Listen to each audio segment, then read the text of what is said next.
Comment j'ai osé réaliser mon plus gros projet à ce jour? Bonjour, bienvenue dans F1.4, l'émission à pleine ouverture, c'est l'épisode 17 déjà. Je vous rappelle que ma conférence à Paris au Salon de la Photo, c'est vendredi prochain, le vendredi 9 novembre. Si vous passez au Salon de la Photo vendredi, venez. Il y a plein de conférences qui sont vraiment excellentes. Ça devrait beaucoup vous intéresser.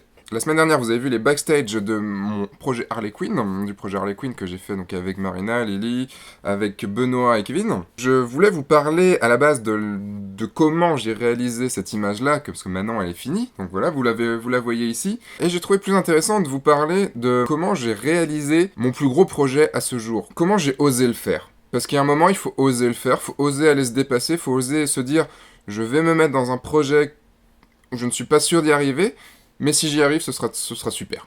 Je vous avoue qu'il m'a fallu quand même beaucoup d'audace pour penser pouvoir réaliser une image comme celle-là.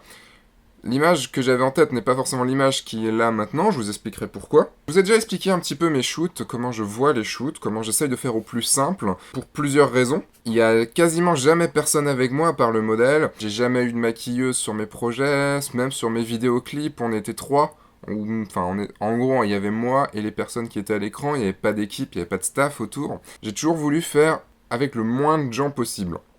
Pour plusieurs raisons. Parce que ça prend un temps fou de réunir tout le monde, ça prend un temps fou d'organiser les choses pour que tout le monde soit présent, pour que tout le monde soit ok, opérationnel. Quand c'est un projet non rémunéré, les gens, ils ont des obligations à côté, on a tous une vie, on a tous des annulations, voilà, ça arrive. On compte sur des gens, et au dernier moment, ils peuvent nous dire qu'ils peuvent plus, de façon tout à fait légitime, évidemment, ça arrive. On se retrouve à devoir annuler des shoots parce qu'on peut plus, parce qu'on comptait sur des gens. Parce que j'aime pas être redevable, tout simplement. C'est quelque chose, j'aime pas du tout faire, j'aime pas du tout être redevable. Je préfère qu'on me soit redevable plutôt que être redevable. C'est une caractéristique de ma personnalité et j'ai l'impression quand on vient m'aider pour un projet personnel que je suis redevable à ces gens-là. Ce qui n'est pas forcément tout à fait vrai. Et aussi parce que j'aime pas embêter les gens. Ça revient un petit peu avec ce que je vous ai dit sur le fait d'être redevable. C'est que j'aime pas embêter les gens, j'aime pas demander à des gens de venir m'aider. Enfin, comme je vous ai dit, j'aime bien faire les choses tout seul. Et du coup, aller demander à des gens de m'aider, ça m'embête. Et pourtant, ça les embête pas forcément, c'est ça le truc. S'ils disent oui, la plupart des gens sont contents de venir à un shooting parce qu'ils n'ont jamais vu ça, parce que ça leur sort de leur quotidien, parce qu'ils voient le résultat après. Enfin, plein de choses comme ça. Et c'est vrai que le moment de shooting est généralement un bon moment, qui est pas forcément facile, mais qui est un bon moment. On les embête pas forcément. Comme j'aime bien faire les choses tout seul, j'aime bien aussi tirer tous les honneurs de ce que j'ai fait. Voilà. Ça vient avec le fait que j'aime bien faire les choses tout seul. C'est voilà, j'aime bien en tirer tous les honneurs. Voilà. Ça fait aussi partie de ma personnalité. Dans ce projet-là, on était quatre personnes plus moi. Donc il y avait Marina la modèle, Lily la maquilleuse, Benoît à la lumière et Kevin à être assistant en tout. Sur une journée complète, comme vous avez pu le voir dans l'épisode précédent, d'à peu près 10h, 10h30 jusqu'à 23h, 23h30. Ça fait une bonne grosse journée. Bref, c'était un gros projet. C'est Lily qui a lancé le projet, qui a lancé ça sur Facebook, et du coup on se connaissait pas. J'ai pris la balle au bon pour me dire, ah tiens, je vais réussir à faire quelque chose. Je vois ce que je peux faire, l'univers des comics et l'univers de Batman m'intéresse énormément, et je me suis dit, tiens, c'est le moment pour me dire, je vais réussir à le faire, je vais faire un truc de malade. Depuis très longtemps, j'admire le travail des matte painters, enfin tous ceux qui font les matte paintings, ce que vous pouvez voir dans des films tels Le Seigneur des Anneaux ou n'importe quel autre film. En gros, c'est des peintures digitales, hein, des peintures numériques qu'il y a derrière, dans le fond généralement. Genre un château dans le fond, un univers, enfin ils sont pas forcément tous créés en 3D, ça peut être des photomontages, ça peut être du dessin. Et j'ai vu beaucoup de vidéos sur des dessins accélérés où des gens en espace de 2, 3 heures, 4 heures font des paysages qui sont absolument magnifiques, voire photoréalistes, et ça m'a toujours fasciné. J'ai toujours été aussi fasciné de personnes comme Dave Hill qui réussissent à recréer des mondes, à recréer des univers, à recréer des photos, enfin à recréer des images, avec plein de photos différentes. Ils shootent tout séparément pour après tout remonter dans une et seule même image. Et ça donne des possibilités assez monstrueuses. Surtout quand on n'est pas forcément très bon en shooting et qu'on n'a pas forcément des dizaines de milliers d'euros pour réaliser un gros shooting avec tout en live. Bon, Dave Hill, c'est pas pareil, il a ses dizaines de milliers d'euros pour réaliser les images qu'il fait. Mais bon, c'est une autre histoire. Il y a il y a un peu plus d'un an, j'ai commencé à réaliser une série d'autoportraits où je voulais intégrer une partie photoshopage dedans. Vous pouvez en voir quelques-uns qui défilent là maintenant. J'ai commencé par une série toute simple, avec des retouches toutes simples, pour après me mettre sur des retouches beaucoup plus complexes. En fait, via Flurn, il y a des tutoriaux et il y a un tutoriel qui m'a lancé à faire cette image-ci. Et cette image-ci, ça a été mon premier très gros photoshopage, assez réaliste, dont j'étais vraiment très content. Et je pensais pas y arriver, sincèrement. Puis après, j'ai réalisé toute cette série d'autoportraits que vous pouvez voir là à l'écran. À chaque fois, c'était une grosse remise en question pour moi. C'était est-ce que je vais y arriver, comment je vais y arriver, qu'est-ce que je vais pouvoir faire. À chaque fois, j'ai réussi et j'étais vraiment content et ça m'a conforté dans le fait qu'il fallait que j'aille chercher au-delà. Puis tout à fait par hasard, en fait, j'ai réalisé cette image-ci de cette fille sous l'eau. C'est mon premier, en fait, ce que j'appelle matte painting. C'est que j'ai recréé tout un décor. Voici la photo d'origine, avec juste cette femme qui nage sous l'eau. Merci Lisa. Toutes les photos en fait qui ont été utilisées pour faire ce matte painting là, je les ai shootées moi-même. Toutes les images, je les ai shootées en Martinique, lors de vacances. Pour vous expliquer un petit peu comment je l'ai réalisé, j'ai d'abord voulu... En fait, j'ai pris l'image d'origine et j'ai voulu lui rajouter un peu d'effet de lumière dedans, parce que je trouvais qu'elle était assez plate, qu'elle avait du potentiel, mais qu'elle était assez plate. Donc j'ai rajouté des rayons lumineux dedans, et au fur et à mesure, je me suis dit, tiens, est-ce que je rajouterai un fond? Et donc j'ai pris des photos de fond que j'ai fait pendant la plongée sous-marine. J'ai rajouté ce fond-là, avec de la lumière, j'ai intégré la lumière, puis j'ai voulu rajouter des poissons, je me suis dit que ça serait cool d'avoir des poissons. J'ai galéré, mais j'ai réussi à intégrer les poissons, donc j'ai essayé de créer en fait une petite image avec son petit scénario, avec sa petite histoire. À la fin, j'ai fait ah ouais, ça a de la gueule quand même. Bon, c'est pas parfait, c'est très très loin d'être parfait quand on regarde dans les détails, c'est très très très très loin d'être propre. Mais putain, j'en étais fier de ce résultat. Et ça fait du bien. Peu après, j'ai eu l'occasion de réaliser l'affiche du Stunfest 2012, qui est un festival de jeux vidéo rennais. Très très bon festival, je vous le conseille. Et on m'a donné l'opportunité de réaliser cette double affiche-là, puisqu'il y avait deux affiches. La particularité, c'est que j'ai dû faire le shooting spécial pour ce que j'avais en tête, pour faire le photoshopage, et réaliser le photoshopage derrière. Donc là, le shooting, je me suis complètement merdé, parce que je suis très mauvais en flash, même si je commence à m'améliorer un tout petit peu.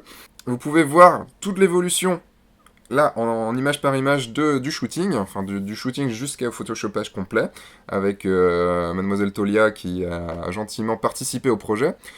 Vous pouvez voir en fait que j'ai tout recréé, l'éclairage. J'ai mis longtemps à réaliser cette image-là. Je pense que sur les deux images, il y a dû y avoir une trentaine d'heures en tout de travail, juste le shooting, mais j'en suis super content au final. Et les voir affichés dans les rues de Rennes, en grand, sur les abris de bus, ça m'a vraiment fait très plaisir. Ensuite est venu le projet donc des méchants de Batman avec Lily. On a commencé par Poison Ivy. Voici donc la réalisation. Et déjà, c'était un gros projet. J'ai été étonné de voir ce que j'ai pu faire en matte painting derrière, recréer tout cet univers de plantes, de serres abandonnées. Enfin, ça a été quelque chose d'assez fort déjà. Et est venue Harley Quinn. Harley Quinn, j'avais envie de faire tout péter. Vous la connaissez sûrement, c'est la petite copine complètement timbrée du Joker. Elle adore faire tout péter, elle est complètement tarée. Et j'avais envie d'une image qui rende cet esprit complètement barré. À mon avis, il faut se fixer des objectifs au-dessus de ce qu'on pense pouvoir réaliser, sans passer dans l'irréalisable total, sans vouloir aller très très très loin dans ce qu'on veut faire. Faut pas non plus se donner un objectif trop loin tout de suite, sinon on n'y arrivera pas. Mais il faut toujours se donner un objectif plus loin que ce qu'on pense pouvoir faire. On sera toujours surpris. J'ai remarqué en faisant toutes ces images dont je vous ai parlé, il y a un processus qui revient à peu près tout le temps. Imaginons que je commence l'image un soir. Je vais travailler 3-4 heures dessus, et à la fin de la soirée, je vais me dire « Ah non, ça marche pas du tout, non, c'est vraiment... c'est nul. Ce que j'ai fait, c'est nul. Ça n'a aucune gueule, ça ne marchera jamais. Je pars me dormir, je suis complètement dégoûté. Et je reviens le lendemain matin, je me remets un peu dessus, et je me dis « Ah tiens, c'est peut-être ça qu'il faudrait refaire. » Et du coup... Voilà, j'arrive à débloquer le problème jusqu'au soir où je me dis non, ça marche toujours pas, il y a vraiment un truc qui va pas, c'est vraiment énervant. Et pareil, le lendemain, je reviens dessus et je trouve la solution au problème. Pour vous donner un exemple, sur l'image de Lisa sous l'eau avec les poissons, j'arrivais pas du tout à les intégrer. Il y avait une histoire de lumière qui passait pas, et en fait, j'ai laissé tomber un soir. Le lendemain matin, je suis arrivé dessus et j'ai regardé et je me suis dit tiens, mais c'est normal. En fait, la lumière vient du dessus. Et en fait, il fallait juste dessiner un petit dos plus clair sur les poissons pour pouvoir être réaliste. Et avec ça, ça marchait. Il faut prendre du temps, il faut se laisser du temps, mais il faut s'acharner sur les projets. C'est pas parce qu'on n'y arrive pas du premier coup qu'on n'y arrivera jamais. Si on s'arrête à la première déception, on n'y arrivera jamais. L'important dans tout ça, c'est de s'amuser. Il faut s'amuser quand on réalise ces projets-là, que ce soit au shooting, que ce soit sous Photoshop, que ce soit à n'importe quel moment, il faut qu'il y ait un moment où on s'amuse. Il y a forcément un moment où c'est chiant, il y a forcément un moment où on déteste le faire, il y a un moment où on adore le faire, il y a un moment où le résultat on est trop content, on prend du plaisir à intégrer quelque chose, on prend du plaisir à rajouter une explosion par-ci, une chauve-souris par-là, enfin des petites choses comme ça. Il faut surtout qu'on s'amuse. Il faut aussi savoir s'arrêter. Il y a un truc dangereux dans ce genre d'image, enfin dangereux, bien sûr, voilà, c'est qu'on ne sait jamais quand s'arrêter. On peut toujours ajouter des détails, et les détails, c'est ce qu'il y a de plus fun pour moi à ajouter. Toute la partie où il faut tout intégrer, enfin, trouver l'image, comment elle va marcher, pour moi, c'est chiant. Et par contre, toute la partie où on rajoute des détails pour que ça fasse réel, on rajoute des petites parties de lumière pour intégrer une explosion au personnage, on rajoute... je sais pas, on rajoute le petit dos lumineux sur les poissons, on rajoute tout ça, et quand on voit que ça marche, quand on y arrive, c'est amusant. Pour y arriver, il y a un truc que je peux vous conseiller énormément, c'est de regarder comment le réel marche, comment la lumière marche dehors, comment les ombres marchent, comment les objets réagissent entre eux, la petite ombre que vous avez entre chaque objet, toutes ces petites choses-là. En regardant comment le réel réagit, vous pourrez du coup l'intégrer dans vos images et faire des choses encore plus réalistes. On va passer sur l'ordinateur maintenant, et je vais quand même vous montrer le fichier Photoshop de Harley Quinn pour vous montrer tout ce que j'ai fait dessus. Je vais vous montrer comment j'ai réalisé cette image. En pensant à cet épisode, en fait, je vous ai déjà sauvegardé en fait une image à chaque étape à peu près de mon projet. Une centaine d'images de tout mon projet, de comment il a débuté jusqu'à la fin. Vous voyez un peu toutes les étapes que j'ai pu faire, l'intégration des choses, comment les choses ont changé, comment des projets ont évolué. J'avais en tête cette image de Harley Quinn dans un univers complètement délabré, dans une usine délabrée. C'était ce que je voulais. J'avais pas forcément pensé à tout ce qui est explosion, j'avais pas forcément pensé aux chauves-souris, j'avais pas forcément pensé à tout ça. C'est des choses qui sont venues quand j'ai fait la photo. Il y a beaucoup de choses qui viennent quand je réalise l'image. Je laisse mon imagination aller. Je vois ce que Photoshop me permet de faire, me permet de pas faire, où j'ai pas encore le niveau de faire, encore où je me dis tiens, je peux avoir le niveau de le faire. Tiens, je trouve ça qui est chouette. Je trouve tiens, cette option-là, je la connaissais pas. Là, j'ai eu des options que j'avais jamais vraiment utilisées ou que j'avais pas forcément intégrées dans mon processus et qui m'a surtout permis, par exemple, de faire ces chauves-souris. Le shoot a été fait quand même en conséquence. J'avais fait quelques croquis pour savoir ce que j'allais faire, pour savoir où on allait. C'est basé aussi sur ma série avec Poison Ivy et bientôt Catwoman, où je voulais un univers comme celui-là avec le personnage en plein milieu et un univers autour. J'ai fait d'abord un croquis. Le croquis, vous voyez, il a beaucoup changé par rapport à la version finale. Le croquis se passait de nuit avec de la pluie. Et en fait, je suis retourné sur la place du shoot, en fait, quelques jours après. Merci Thierry de m'avoir accompagné. J'ai été shooter des fonds. Et en fait, le jour où on est arrivé, il y a eu un coucher de soleil absolument magnifique. Dans cet endroit, il y a un coucher de soleil qui est absolument sublime. Et vous pouvez voir là quelques images de ce que j'ai pu shooter. Et en fait, j'ai shooté chaque partie du lieu qui pouvait m'intéresser, genre cette baie vitrée, ce toit, la lumière sur les murs, les poteaux, j'ai même fait quelques petites choses au flash. Cette lumière m'a inspiré le fait que mon image n'allait plus se passer de nuit mais de jour. Toute la couleur orangée de ce coucher de soleil allait super bien avec les explosions. Et du coup, voilà, ça a influencé sur mon shoot, sur mon image finale. On pouvait avoir les détails qu'on pouvait avoir sur ce genre d'image. C'était juste...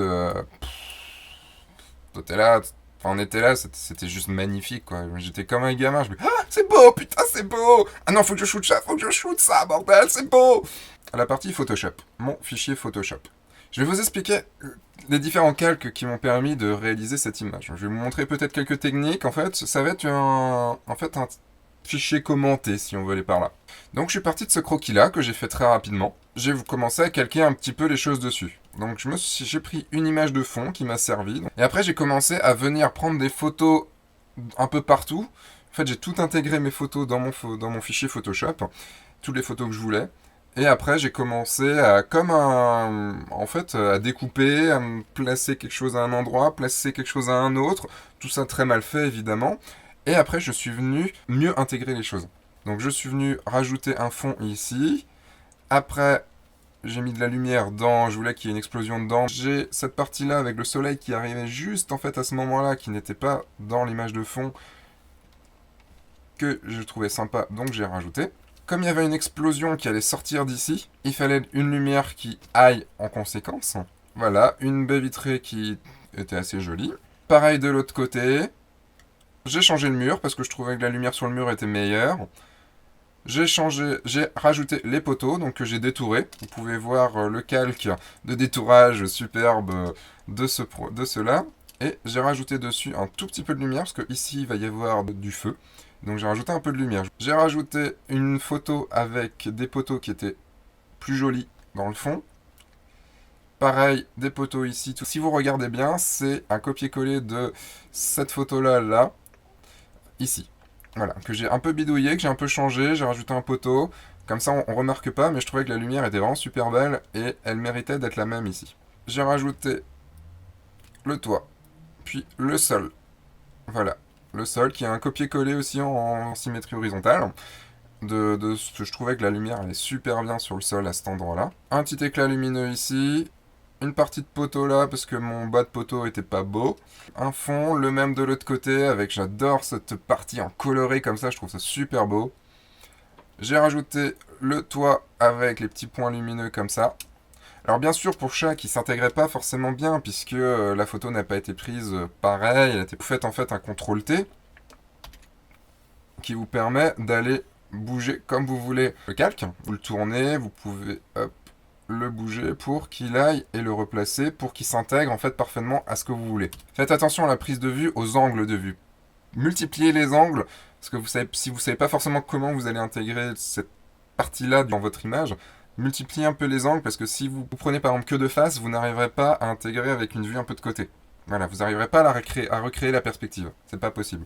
Le premier plan qui était important, et un peu de lumière ici. Voilà pour le fond. Donc là, j'ai mon fond, qui est déjà bien intégré, puisque j'ai fait tous les calques. Sur chaque calque, en fait, vous rajoutez un calque de fusion, que vous connaissez déjà, un masque de fusion, et puis vous venez peindre en noir les endroits que vous voulez effacer, et en blanc les endroits que vous voulez garder. J'ai voulu régler un petit peu les lumières sur le tout. Ah oui, il y a aussi un truc, c'est qu'à chaque fois, sur chaque calque, vous devez aussi régler la lumière, parce que la lumière n'est pas la même dans votre shoot, donc vous devez régler la lumière pour qu'elle s'adapte à ce que vous avez dans votre image, pour qu'il y ait une uniformité globale. Donc là, avec ce calque, j'ai rajouté un peu de lumière, faire quelque chose de plus lumineux, de plus contrasté, enfin que la lumière s'impose plus, et je suis venu travailler la lumière. J'ai pas forcément fait tout dans cet ordre-là, j'ai travaillé un peu le perso, voilà. J'ai fait un peu les choses au fur et à mesure, comme vous avez pu voir sur la centaine d'images qui est passée avant. Je vous avais dit que j'adorais cette partie-là, la partie un petit peu qui va du blanc à l'orangé, et j'ai voulu qu'il y en ait plus. Donc du coup, j'ai recréé un calque avec un dégradé circulaire, avec ces couleurs-là, que j'ai passé en densité linéaire plus.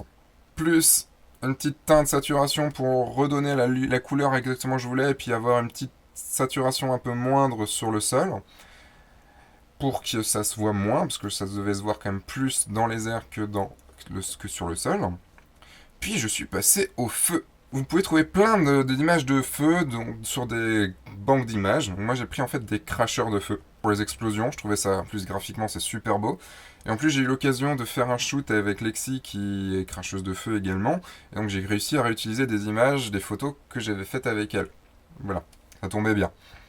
Et voilà pour le feu. Donc là en bas à gauche que ça donne. Hop, hop, tac, tac, tac, tac, tac. Voilà, donc en fait j'ai construit un feu avec plusieurs calques. Et pour venir donner cet esprit là, le feu qui passe autour du poteau, en fait je suis venu tout simplement, donc j'ai fait un masque de fusion, et je suis venu, en fait j'ai trouvé des brushes vous en avez plein de gratuites sur internet, donc j'ai chopé les Assault Flame, donc en fait ça s'appelle Assault Flame Brushes, que vous pouvez donc du coup trouver sur internet. Vous avez plus qu'à sélectionner votre brush, réduire un tout petit peu, et vous venez peindre en noir, ou en blanc du coup, puisqu'en fait j'ai détouré d'abord mon poteau, et je suis venu après rajouter du feu dessus, et vous venez donc en blanc, en opacité 100%, et vous venez, vous voyez, mettre, en fait je vais vous... Tac, je vais vous le faire comme ça, et vous venez rajouter de la flamme comme ça, vous pouvez tourner pour éviter d'avoir des répétitions, et vous venez en fait embrasser le poteau, tout simplement, pour intégrer. Vous pouvez appuyer sur R pour tourner. Voilà. C'est à partir de CS5, je crois que ça arrive, cette option qui est juste super pratique. C'est un truc de fou. J'ai trouvé un petit raccourci clavier pour éviter d'avoir à tout le temps revenir bien. Donc vous pouvez appuyer sur Shift en même temps que R pour pouvoir tourner tous les 15 degrés en fait.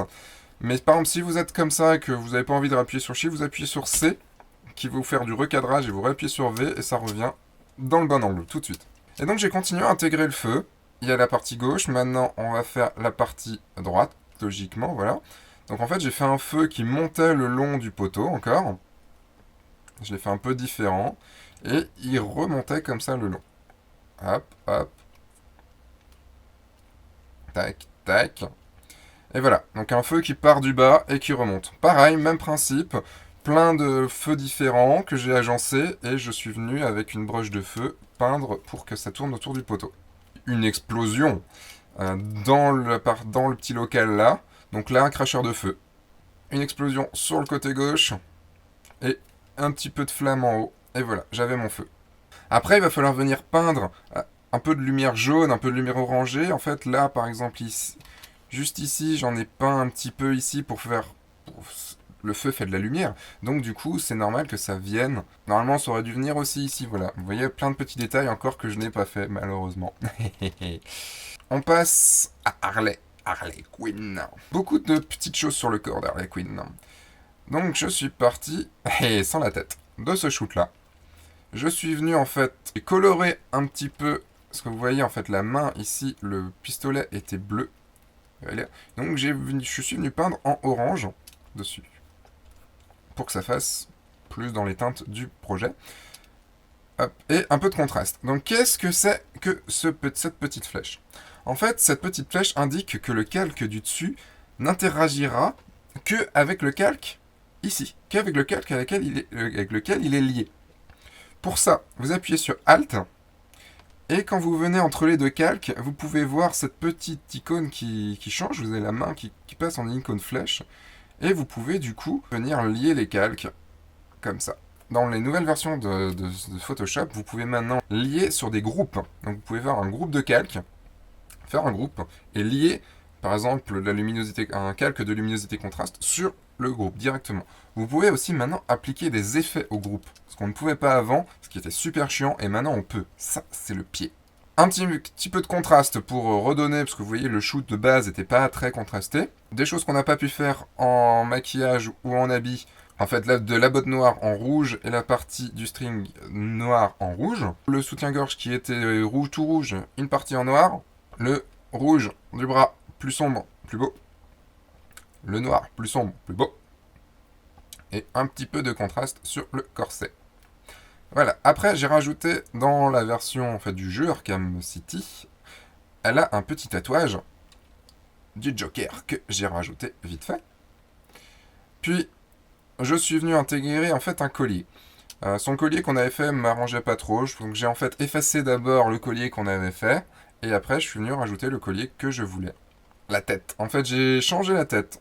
J'ai pris un autre shoot.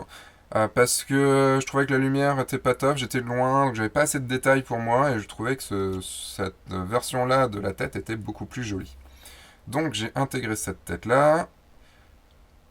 J'ai rajouté le rouge et le noir sur les cheveux qui au final se voyaient plus beaucoup, on l'avait fait mais ça se voyait plus beaucoup. Donc une peau un peu plus blanche pour éviter d'avoir trop gros contraste entre le visage qui était très blanc et le corps. Changer un petit peu la partie décolletée. Pas que Marina n'avait pas un très joli décolleté, mais j'ai voulu en fait rajouter. En fait j'ai rajouté des seins. Parce que les nanas dans les comics, ils ont des seins énormes. Et je voulais je voulais que cette particularité-là ressorte. Donc je suis venu avec l'outil Liquify, en anglais, en français Fluidité, venir rajouter des seins. Intégrer en fait un peu mieux cette partie-là. Donc voilà pour les seins. Donc nous avons la partie dessin. Une partie en fait où je suis venu dessiner des choses directement sur le corps. Parce que faut pas hésiter à venir dessiner. Faut vraiment pas hésiter. Vous voyez, là, je suis venu rajouter les petits lacets. J'ai refait un tout petit peu le body painting qui était un petit peu dégradé à cause de tout ce qu'on avait fait. Je suis venu, voilà, peindre un petit peu de peau ici, unifier un petit peu, donner cet aspect de dessin que je voulais. En fait, pour tout ça, vous venez juste en fait peindre avec une brush normale, la brush de base, avec une dureté à 0%. une opacité à 5% ou 10%, et vous pouvez venir peindre. Ici en noir par exemple, je viens rajouter un peu d'ombre, ici un peu de lumière ici. N'hésitez pas à venir rajouter de la lumière, enlever de la lumière, venir rajouter des petits détails en dessin. Faut pas en avoir peur. Avec une tablette graphique c'est bien plus facile, mais il faut surtout pas avoir peur de peindre. J'ai rajouté en fait un peu de contraste ici pour augmenter en fait, enfin pour faire croire qu'elle a encore plus de poitrine. J'ai rajouté du corset, un corset qu'on pouvait pas faire physiquement puisqu'on avait en fait un espèce de t-shirt ici, mais on pouvait du coup pas faire de body painting qui remontait là puisqu'on n'avait pas un vrai corset. Et donc je suis venu le faire en peinture. Donc en fait j'ai repris un petit peu les choses, je suis venu peindre tranquillement, fondre la culotte dans le pantalon pour faire croire que c'était un pantalon tout court. J'ai fait la ligne du pantalon, donc en fait c'est tout discret ici, vous voyez il y a une ligne de pantalon faite en noir ici en body painting, et en fait je suis venu faire la même en blanc de l'autre côté. Les finitions. Donc j'ai refait un petit peu de lumière sur le décolleté et j'ai fini le collier. Et voilà pour Harley. J'ai voulu travailler la lumière. Donc j'ai mis une petite ambiance un petit peu fumée, enfin un truc, j'aime bien cet univers un peu vaporeux. Puis je suis venu rajouter des rayons lumineux. Et ouais, tac, tac, et tac. Alors comment j'ai fait ça? C'est tout simple. Vous pouvez le faire à la main, direct. Vous pouvez venir peindre en blanc des petits points. Comme ça. Paf, paf, paf, paf, paf, paf, paf. Et vous venez dans Filtre, Atténuation, Flou radial. Le flou radial que vous mettez en zoom. Vous pouvez mettre une grosse valeur, et ça va faire comme l'effet dans Star Wars quand il passe en hyperespace. Les étoiles qui deviennent des traits, bah ça va devenir ça. Vous faites OK. Vous laissez ma... Bon là, j'en ai pas mis assez. Je vais, hop, en remettre beaucoup plus. Flou radial. On va en mettre genre 93. Vous le recommencez plusieurs fois. Et au final, vous avez quelque chose qui ressemble à des rayons lumineux.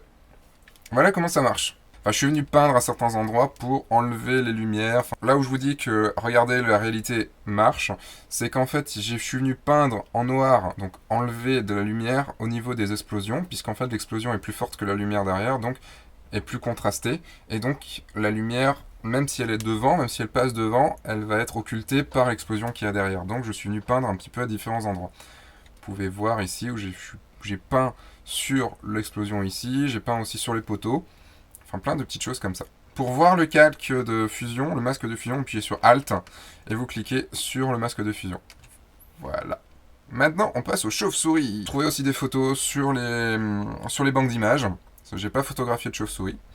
Et donc, j'ai trouvé en fait une photo de banque d'images où il y a plein de chauves-souris dans le ciel. J'ai extrait le ciel. Enfin, j'ai extrait plutôt les chauves-souris du ciel. Et j'ai appliqué en fait un flou radial aussi dessus, plus léger que pour la lumière, pour donner cet aspect de venir, enfin de vitesse vers soi. Donc là j'ai fait du fond, vous voyez, en plusieurs couches, d'abord celle du fond, puis un peu plus près, puis encore plus près. Voilà, pour que ça englobe tout. Puis en fait le flou radial n'était pas le même en fonction de ce qu'il y avait au début et à la fin. Les chauves-souris se déplacent plus vite vers nous, donc sont forcément en filet beaucoup plus important. Celle de devant. En fait, là, c'est des brushes que j'ai pu trouver de chauves-souris. Et je suis venu en placer comme ça des chauves-souris moins floutées que les autres. Du coup, on en voit quelques-unes de bien. Voilà, faut toujours en rajouter dès qu'on voit. Même si on les voit pas beaucoup, j'ai rajouté un peu de flou radial dessus. Mais on les voit quand même mieux que celles qui passent à fond sur les côtés. C'est important parce que on distingue ce que c'est. Voilà, premier plan, second plan, toujours.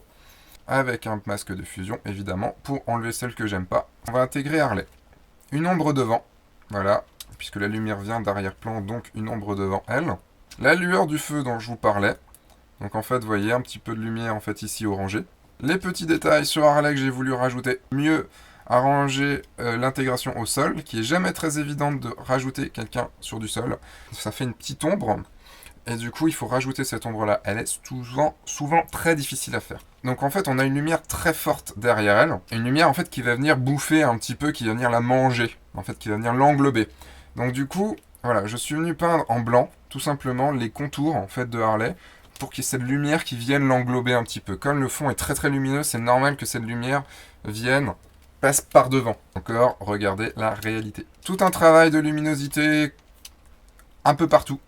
Vous voyez, avant, après, en fait, un peu partout. Je suis venu rehausser à certains endroits, enlever de la lumière à d'autres, pour redonner en fait la globalité sur le projet.